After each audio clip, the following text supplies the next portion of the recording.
Okay, so a couple of things just as guidance. The top of the shoulder where the straps will be attached, what I've done is done a seam of approximately 2.5 inches from both the sides and left a gap in the middle. Now what I'm going to do also, I've slightly pulled on the stretchy fabric just to give it a good fitting at the back, so that it sort of pulls itself closer behind the back area. And here, this is a seam that I'm going to leave last because I want to make sure that when she comes in and she tries the dress on, that the straps are perfect. I want to size them perfectly and then trap them inside and do that seam and basically just turn it over and hand tack the end of the seam. Now the lining, I've just done a straight seam and I've attached it before going on to attaching the back and the front together. The hem, what I've done with the hem is I've attached an extra piece onto the bottom of the hem, and then I've stitched over that, folded it inside, pressed it into place, and then just finished it off with a stitch which is not visible due to the fact that this fabric is net and it's quite a net which the stitching doesn't look apparent.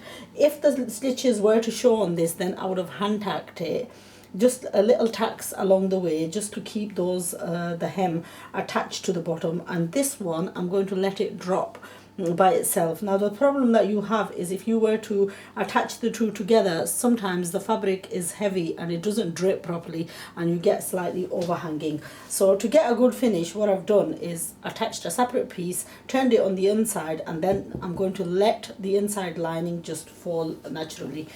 So that's the back. And then the front, I'm not sure exactly where I showed it up to. I've attached the straps on and finished them off with the fabric, turned it inside, and then just basically attached that down. That is just a seam that needs to be tacked down with hand in a few places just to keep it in place. Again, exactly same thing as the back. Attached the lining and the fabric together and hemmed it in exactly the same way as I've done with the front.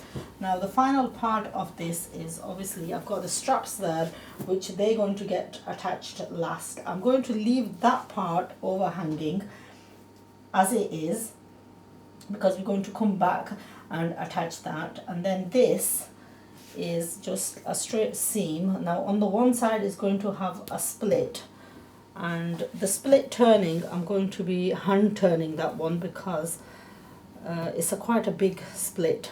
But this one is just a straight seam going all the way down to the hem, and then on the other side it's just a 14-inch space from the under the armpit up to the 14-inch, and I've notched that into place, and that's where I'm going to be adding the split. Now once that's done, I'm going to be turning the opening of the split with a tacking stitch by hand. So that's like a blind hem stitch, and basically just turn the garment right side over and that's completed. The only thing we're going to come back to later on is when she comes in, I'm going to try this on her, and then exactly where the length of the straps end, I'm going to be pinning that into place inside and doing the final shoulder seam, and that basically is it. I do apologize for the lighting. I've moved quite a few things about, and until we are re-established in our new sewing room, it is a little bit of a dark area. Please, I do apologize. Do leave your comments. I do hope that many of you go on to make this very easy, beautiful dress. It's very rich color, and I hope to show you the result of this. I'm sure you'll all agree with me that kind of effect that you can get by sewing your own garments. So inshallah, I shall see you again. If you want to see any other designs or any of my other tutorials, I do have several channels where I teach several different things. So at the moment I have got the Sewing Solutions channel, the Budding Stars channel, which is dedicated to children, the Asian Garments channel, which is Dilbasand, and also Sewing for Beginners. So if you are a beginner and you want to learn some very basic easy tips and then go on to any of those channels, subscribe to them all, make them all popular, because they are for the benefit of you guys. And I dedicate a lot of time and effort in trying to teach as many people as possible. I hope that builds a connection between me and you, where inshallah I shall be doing many different tutorials and many topics that I will be covering. I hope that it's not just sewing that will inspire you. Many of the other topics that I talk about will also inspire you, that you join me in my learning curve. Okay, so hope to see you with the result of this dress later on this evening.